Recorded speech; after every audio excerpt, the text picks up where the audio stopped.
Hello students, क्या हाल है सबके? बढ़िया।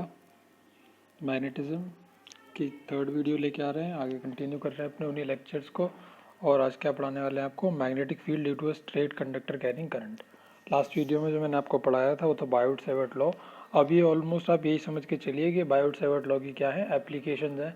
हम बायोट सेवर्ट लॉ में जो हमने फॉर्मूला बनाया था dV=μ0/4π ideal sine theta upon r square, उसी फॉर्मूले को यूज़ कर करके हम क्या करेंगे, अलग अलग तरीके के कंडक्टर की वजह से किसी एक पर्टिकुलर पॉइंट पे मैग्नेटिक फील्ड निकाल के देखेंगे।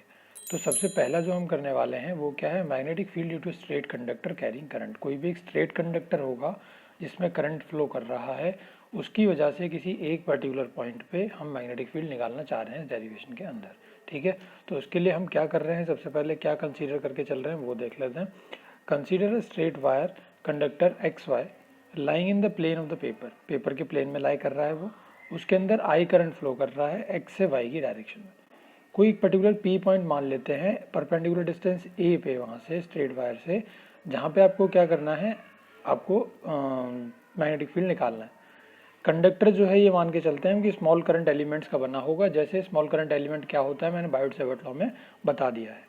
स्मॉल करंट एलिमेंट का बना होगा जिसको हमने किससे डिनोट कर दिया, आइडियल वेक्टर से डिनोट कर दिया। ठीक, जहाँ से ये करंट एलिमेंट स्टार्ट हो रहा है उस पॉइंट को हमने क्या बोल दिया, ओ बोल दिया है। आर वेक्टर हो गया पोजीशन वेक्टर किसका, पॉइंट पी का, जैसे वहाँ पे बायोट सेवर्ट लॉ में लिया था with respect to the current element. और थीटा जो है वो एंगल हो गया किस किस के बीच में, आइडियल वेक्टर लिख लिया इन्होंने यहाँ पे, इसे करेक्ट करिएगा। ये इस तरीके से लिखना है आपको, आई डी एल वेक्टर, ऐसे आइडियल वेक्टर लिख दिया इन्होंने, आई डी एल वेक्टर लिखना आप, जैसे ये लिखा है यहाँ पे, ये सेम लिखना है यहाँ पे, इसे करेक्ट कर लेना।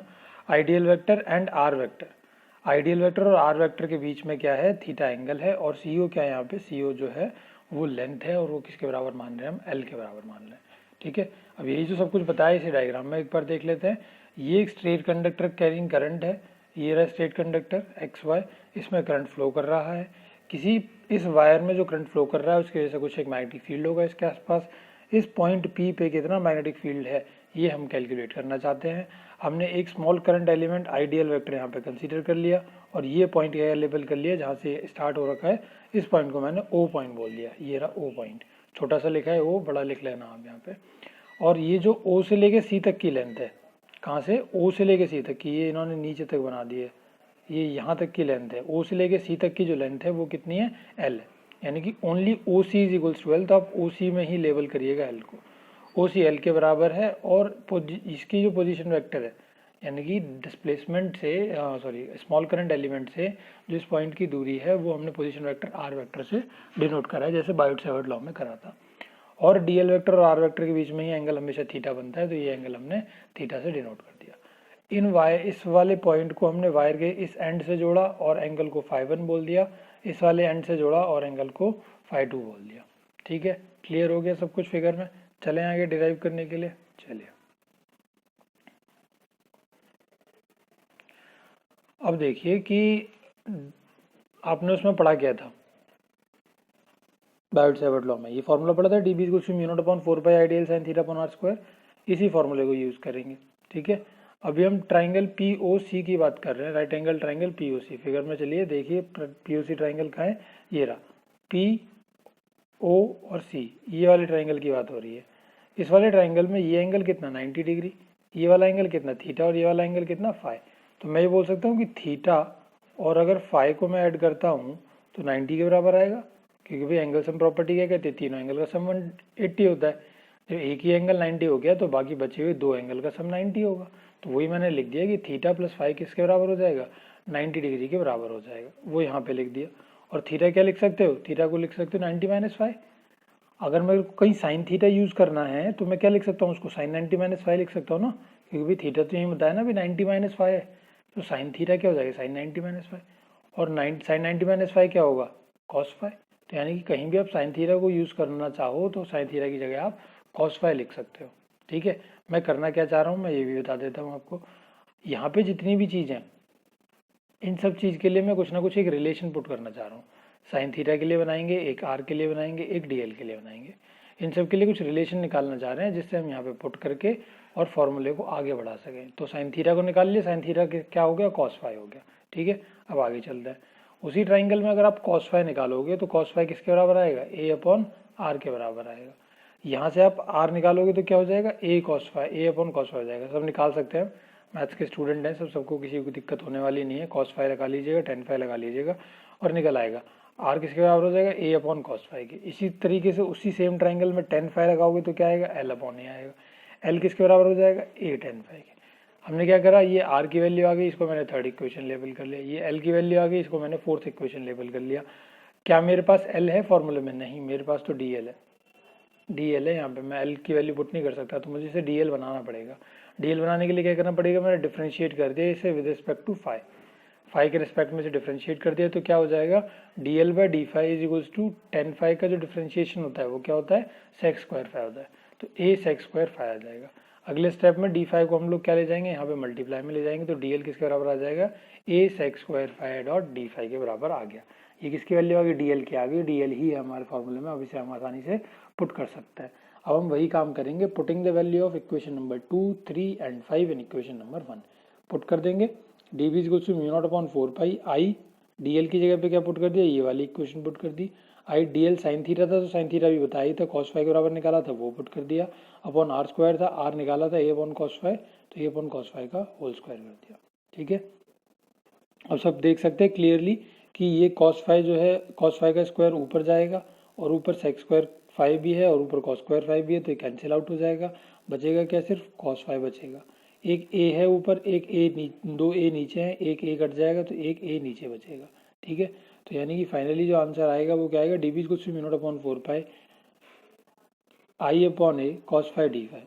ठीक है, इसको इस तरीके से लिख लेते हैं, डी बी कुछ mu not I upon 4 pi A dot cos phi D phi, dot लगा लीजिएगा यहाँ पे, dot cos phi D phi. ठीक, अब हमें करना क्या है, अब हम पूरे वायर की वजह से निकालेंगे। अभी तो मैंने स्मॉल करंट एलिमेंट की वजह से निकाला था, मैं क्या करूँगा, इसका इंटीग्रेशन करूँगा। देखते हैं इंटीग्रेशन कैसे कर रहे हैं। डायरेक्शन, अब पहले डायरेक्शन निकाल लेते हैं। Direction of D B vector can be determined by right hand screw rule. Right hand screw rule लगा लीजिए इसी डायग्राम में। देखिए डी एल वैक्टर का है, ये डी एल वैक्टर का है, ये है D L vector. R vector का है, ये आर वैक्टर। क्या बताया था, फॉर्मूला क्या था, D L vector cross R vector होता था ना, वेक्टर फॉर्म में लिखते थे, बाइट-सेवर्ट लॉ को अगर याद हो तो D L vector cross R vector करना क्या है, डी एल वैक्टर से पहले आर वैक्टर बाद में, तो डी एल वैक्टर से आर वैक्टर की तरफ जाना है। कौन सी डायरेक्शन में यूज़ कर रहे हैं हम लोग, इस डायरेक्शन में घूमना है, ये डायरेक्शन मेरी घूमने की। और इस डायरेक्शन में अगर आप स्क्रू को घुमाते हो तो स्क्रू कहाँ जाएगा, अंदर की तरफ जाएगा। तो डायरेक्शन क्या आ जाएगी, मैग्नेटिक फील्ड की डायरेक्शन इनवर्ड्स आ जाएगी। ठीक है, वही हमने यहाँ पे लिखा है कि the direction can be determined by right hand screw rule. और कैसी होगी, परपेंडिकुलर होगी पेपर के प्लेन के और डायरेक्टेड इनवर्ड्स होगी। ठीक, और आप एक चीज़ याद भी करके चल सकते हो, नॉर्मली तो यही रहेगा ऑलमोस्ट हर जगह कि अगर पॉइंट राइट पे है तो हमेशा इनवर्ड्स ही आती है, अगर पॉइंट लेफ्ट पे आप ले रहे हो तो आउटवर्ड्स आया करेगी। अब अगर पूरे वायर की वजह से निकालें तो हमने क्या कर दिया, इसके लिए इंटीग्रेशन कर दिया। डी बी का integration equals to mu not I upon 4 pi ये बाहर कर देंगे, कॉस फाई डी फाई का इंटीग्रेशन करेंगे, उसमें लिमिट्स लगाएंगे -φ1 से लेके -φ2। ऐसा क्यों करा हमने, लिमिट्स -φ1 से लेके φ2 तक क्यों लगाई, इसे समझने के लिए देखिए डायग्राम को फिर से। डायग्राम में देखिए हम बात किसकी कर रहे हैं, एंगल फाई की बात कर रहे थे, इसी ट्राइंगल की बात कर रहे थे। तो एंगल फाई यहाँ पे है। अब एंगल फाई से सपोज करो मुझे, मैं किसी एक पर्टिकुलर डायरेक्शन में चलता हूँ, मैं ऊपर की तरफ जा रहा हूँ, तो मेरे को कौन सा एंगल मिलेगा, φ2 एंगल मिलेगा। लेकिन φ1 एंगल जो है वो क्या हो गया, वो पीछे की तरफ छुट गया। यानी कि φ1 एंगल पीछे की तरफ छुटने का मतलब क्या है, वो अपोजिट डायरेक्शन में। मैं फाई से आगे की तरफ चला इस तरीके से तो मेरे को φ2 मिला, लेकिन जब फाई से पीछे एक एंगल छुट गया, उस एंगल को हम क्या मानेंगे, नेगेटिव साइन मानेंगे। ये नेगेटिव साइन लेंगे उसमें, ये दिखाने के लिए कि जिस एंगल के रिस्पेक्ट में हम इस इक्वेशन को डिफरेंशिएट करके लाए थे वो एंगल से पीछे का एंगल φ1 है, उस एंगल से आगे का एंगल φ2 है। इसीलिए नेगेटिव साइन φ1 में ले रहे हैं और पॉजिटिव साइन φ2 में ले रहे हैं। समझ गए होंगे आप बात को। ठीक है, लिमिट्स पुट कर देंगे -φ1 से लेके -φ2 -φ1 से लेके φ2 तक की। कॉस फाई का आप इंटीग्रेशन करोगे, कॉस फाई का इंटीग्रेशन साइन फाई आता है, साइन फाइव में वैल्यूज पुट करोगे upper limit minus lower limit करके, और जब पुट कर दोगे तो आपके पास में फाइनली एक फॉर्मूला बन जाएगा b equals to mu not I upon 4 pi A sine five 2 plus sine five 1। ये एक फार्मूला हो गया, इसे आप यूज़ कर सकते हो। ठीक है, यही फार्मूला हम डिराइव करना चाह रहे थे। अब फिजिक्स में फार्मूला बने और स्पेशल केस ना करें हम, ऐसा तो हो नहीं सकता। तो अब लगाते हैं इसके स्पेशल केस। क्या क्या इसके स्पेशल केस हो सकते हैं जिन पे 7 मार्क्स के क्वेश्चन बन सकते हैं, देखते हैं उन्हें। चलिए, सबसे पहला स्पेशल केस है when the conductor X Y is of finite length and the point P lies near the centre of the conductor. कह रहा है कि अगर कंडक्टर जो है एक्स वाई उसकी इनफाइनाइट लेंथ हो गई, लेंथ कैसी होगी उसकी, इनफाइनाइट हो गई, और पॉइंट पी जो है वो कहाँ लाई कर रहा है, सेंटर के पास में लाई कर रहा है, तो फाई वन और फाई टू जो हैं वो 90 डिग्री हो जाएंगे। क्लियर है बिल्कुल, इसमें कोई कन्फ्यूजन वाली बात ही नहीं है। जब इस जो हमारा कंडक्टर था, डायग्राम में आप देख सकते हो, जो हमारा कंडक्टर था उसकी लेंथ बहुत बड़ी हो गई, और ये जो पॉइंट पी था वो यहाँ था। अब वो पॉइंट पी क्या हो गया, ये सपोज करो यहाँ कहीं आ गया होगा, यहाँ कहीं आ गया। अब यहाँ से यहाँ तक के लिए आप ऐसे करके कोई एक लाइन खींचोगे तो ये एंगल कितना बनेगा, 90 डिग्री बनेगा। भाई हम ले क्या रहे थे, इस पॉइंट से इस पॉइंट की दूरी की एक लाइन खींच रहे थे, उसके बीच का एंगल ले रहे थे, तो ये एंगल कितना हो गया, 90 डिग्री। फाइव 90 डिग्री हो गया। इसी तरीके से यहाँ की एक लाइन खींचोगे, ये एंगल कितना आ जाएगा, 90 डिग्री। ठीक है, तो हमने क्या कर दिया, दोनों एंगल को फाई वन और फाई टू दोनों को 90 डिग्री ले लिया। यहाँ से b क्या आ जाएगा, b इज इक्वल्स टू कितना आ जाएगा, पुट करोगे आप फाई वन फाई टू की वैल्यू 90 पुट करोगे तो क्या हो जाएगा, साइन 90 1 होता है, 1 + 1 2 हो जाएगा, तो ऊपर 2 आ जाएगा, 2 mu not I upon 4 pi है। क्लियर। चलिए दूसरा वाला स्पेशल केस देखते हैं। दूसरा केस क्या कह रहा है, when the conductor X Y is of infinite length, फिर से इनफाइनाइट लेंथ है लेकिन पॉइंट पी जो है, यहाँ स्मॉल पी बना दिया इन्होंने, कैपिटल पी बना लेना। पॉइंट पी जो है वो कहाँ लाई करता है, near the end Y, Y end के पास में लाई करता है, वाई एंड के पास में लाई करता है। वाई एंड से कौन सा एंगल बन रहा था, एंगल बन रहा था फाई टू, अगर आप डायग्राम में देखोगे तो वाई एंड के पास में पहुंच गया वो पॉइंट, तो क्या हो जाएगा, वाई एंड से अगर आप एंगल निकालोगे तो कुछ भी नहीं आएगा क्योंकि उसी के पास में पहुंच गया। तो इसका मतलब फाई टू, यहाँ करेक्शन कर लेना, ये फाई टू है और ये फाई वन है।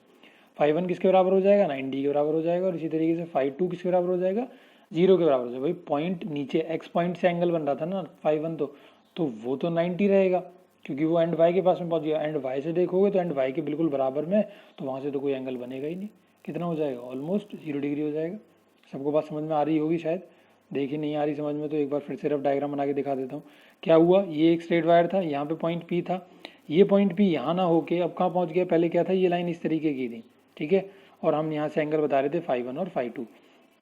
लेकिन अब ये लाइन ऐसे ना होके अब क्या हुआ है, पॉइंट पी यहाँ कहीं पहुँच गया, near the end Y of the conductor, यहाँ पे कहीं पहुँच गया। आप ये वाला एंगल निकालोगे तो ये एंगल ऑलमोस्ट कितना आ जाएगा, यहाँ से ऐसे कंपेयर करोगे इसे तो एंगल ऑलमोस्ट 90 डिग्री आ गया, 90 डिग्री आ गया एंगल ऑलमोस्ट। तो ये 90 डिग्री हो गया, यहाँ से एंगल कैलकुलेट करोगे तो ये एंगल कुछ भी नहीं है। इसीलिए हमने बोला कि फाई वन तो 90 डिग्री हो जाएगा और फाई टू कितना हो जाएगा, 0 डिग्री हो जाएगा। आप किसी भी एंड पे ले सकते हो, अगर मैं नियर एंड एक्स ले लूँ तो ये वाला एंगल 0 हो जाएगा और ये वाला एंगल 90 हो जाएगा। ठीक, चलिए पुट करोगे आप लोग, एक एंगल की वैल्यू 90 तो एक ही 1 आएगा और दूसरा साइन 0 0 हो जाएगा, तो आंसर क्या आ जाएगा, b equals to mu not I upon 4 pi है। अब यहाँ से हम क्या कंक्लूड कर सकते हैं, बहुत इंपॉर्टेंट चीज़ बताने वाला हूँ, लिखवाऊंगा, उसे इंपॉर्टेंट मार्क करके नोट भी कर लेना, 1 मार्क्स का क्वेश्चन बन सकता है यहाँ से। क्या बोल सकते हैं हम कि हमने अभी कब निकाला, ये मैग्नेटिक फील्ड निकाला नियर द सेंटर, भाई सेंटर के पास में ले रहे थे पॉइंट पी को, तब हमने मैग्नेटिक फील्ड निकाला, कितना आया, 2 mu not I upon 4 pi है। किसी एक पर्टिकुलर एंड पे हमने निकाला तो कितना आया, mu not I upon 4 pi है। इसमें और इसमें अगर आप डिफरेंस देखोगे तो क्या है, ये वाला जो है, ये वाला, ये क्या है, इसका ट्वाइस है, इसका ट्वाइस है ये वाला। कौन सा वाला है, ये सेंटर पे है। तो आप क्या कह सकते हो कि जब सेंटर पे मैग्नेटिक फील्ड निकालते हो due to straight conductor carrying current, वो ट्वाइस होता है किसके, अगर आप उसी स्ट्रेट करंट कैरिंग कंडक्टर के किसी एक एंड पॉइंट पे निकालते हो मैग्नेटिक फील्ड उसका। यानी कि क्वेश्चन आपसे कैसे पूछ सकता है उसका भी बता देता हूँ मैं, ये एक लाइन लिखवाई भी है मैंने यहाँ पे, दस magnetic field due to an infinite long linear conductor carrying current near it centre is twice than that near its one of its end. Centre पे जो होगी वो ट्वाइस होगी उसके एंड की। क्वेश्चन आपसे इस तरीके से पूछ सकता है, यहाँ पे डैश लगा देगा, आपको पूरी स्टेटमेंट लिख के देगा, तो फिलअप में आ सकता है। 5 क्वेश्चन आते हैं फिलअप्स के। ये क्वेश्चन एमसीक्यू में भी आ सकता है, आपसे पूछ सकता है कि जो एंड पे है मैग्नेटिक फील्ड वो बी है, तो सेंटर पे मैग्नेटिक फील्ड कितना होगा, 2b होगा, b होगा, 4b होगा, 8b होगा। इस तरीके से मल्टीपल ऑप्शंस गिवन होंगे आपको, आपको चूज़ करना होगा। तो आप कौन सा ऑप्शन लगाओगे, 2b लगाओगे। या आपसे ऐसे बोल सकता है कि सेंटर पे b है तो एंड पे कितना हो जाएगा, आधा हो जाएगा उसका, b/2 हो जाएगा। ठीक है, तो आपको ऑप्शन गिवन होंगे b/2, 2b, 4b, 6b, इस तरीके से करके तो आप b/2 ऑप्शन लगा के आओगे। आई होप समझ में आ रहा होगा क्वेश्चन 1 मार्क का किस तरीके से बनते हैं। इसी तरीके से जैसे जैसे हम आगे बढ़ते चलेंगे मैं आपको साथ के साथ ही तैयार करता चलूँगा 1 मार्क के क्वेश्चन के लिए। आप बस जगते रहना और जिस तरीके से मैं पढ़ाता रहता हूँ पढ़ते रहना। 90+ स्कोर कोई बच्चा ना कर पाए तो मुझे बता देना, लेकिन अकॉर्डिंगली, प्लान के अकॉर्डिंगली और जिस तरीके से मैं पढ़ा रहा हूँ, जिन टेस्ट के लिए मैं पढ़ने के लिए बोल रहा हूँ, आपको उसके अकॉर्डिंगली चलना पड़ेगा और यहाँ के टेस्ट में मार्क्स स्कोर करने पड़ेंगे आपको। तीसरा स्पेशल केस क्या है, length of the conductor is finite. अब फाइनाइट लेंथ हो गई उसकी, मान लेते हैं कैपिटल एल, और पॉइंट पी जो है वो उसके राइट बाइसेक्टर पे लाई कर रहा है कंडक्टर के। अब पॉइंट पी राइट बाइसेक्टर पे लाई कर रहा है, इसका मतलब क्या है, डायग्राम की हेल्प से अगर मैं आपको समझाऊं, ये डायग्राम ये होता है straight current carrying wire.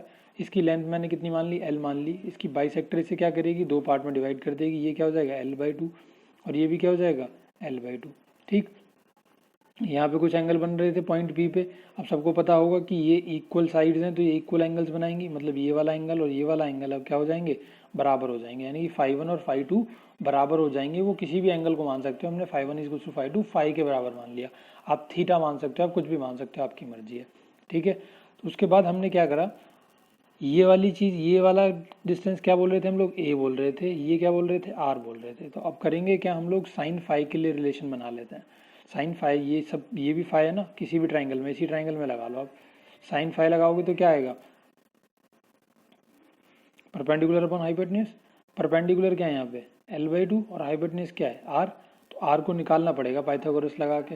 i को पाइथागोरस लगा के निकालेंगे, r को पाइथागोरस लगा के निकालेंगे और पुट कर देंगे। कितना आएगा पाइथागोरस लगा के, ये आएगा √4a² + l²। वैल्यूज पुट करेंगे, सॉल्व करेंगे तो आंसर आपका ये आ जाएगा। साइन फाई जो है वो l/√4a² + l² के बराबर आएगा। ठीक है, ये पूरा सॉल्व करने के बाद आएगा। किसी को प्रॉब्लम है तो वो सॉल्व करके खुद देख सकता है। यहाँ l/2 पुट करोगे, यहाँ पे आप सॉल्व करोगे, अंडर रूट में लेके √a² + l/2 का होल स्क्वायर करोगे तो आंसर यही आएगा। ठीक है, चलिए उसके बाद dB पे पहुँचते हैं। dB में क्या था हमारे पास में रिलेशन, ये फॉर्मूला बनाया था हमने पीछे स्पेशल केस के लिए कर रहे थे, जब स्पेशल केस स्टार्ट करने से पहले। अब करेंगे क्या, φ1 और φ2 की जगह पे फाई पुट कर देंगे। साइन फाई कितना हो जाएगा, साइन फाई 2 साइन फाई हो जाएगा। अब साइन फाई की वैल्यू कितनी थी, ये थी साइन फाई की वैल्यू। यहाँ से हम साइन फाई की वैल्यू सब्स्टिट्यूट कर देंगे, 2 से 4 को काट देंगे, आंसर क्या आ जाएगा, ये आ जाएगा b = μ0I/2πa l/4 √4a² + l²। ये स्पेशल केस है। ये कहाँ है, ये जब राइट बाइसेक्टर के लिए, तो ये उतना ज़्यादा इंपॉर्टेंट नहीं है, इस पर इतनी जल्दी क्वेश्चन बनेंगे नहीं। बट ये हो सकता है कि ऐसा कोई चीज़ न्यूमेरिकल में आ जाए तो आपको ना पता हो बाइसेक्टर वगैरह का कैसे लेंगे, एंगल कैसे कंसीडर करेंगे, तो इसलिए मैंने आपको ये समझा दिया। ठीक है, ये डेरिवेशन यहीं पे ख़त्म होता है। नेक्स्ट वीडियो में मिलेंगे तो हम लोग आपको ये वाली हेडिंग कराएंगे, magnetic field at the centre of current carrying circular coil के सेंटर में निकालेंगे नेक्स्ट वीडियो में। अगर ये वीडियो अच्छी लगी हो, आपको सब कुछ समझ में आया हो, बढ़िया तरीके से यूज़फुल लगा हो कुछ भी अगर इसके अंदर, तो इसे लाइक ज़रूर करिएगा, अपने फ्रेंड्स के साथ में शेयर करिएगा, उनका भी बेनिफिट हो, वो भी अच्छे मार्क्स स्कोर कर सकें। मिलेंगे नेक्स्ट वीडियो के अंदर, बाय बाय।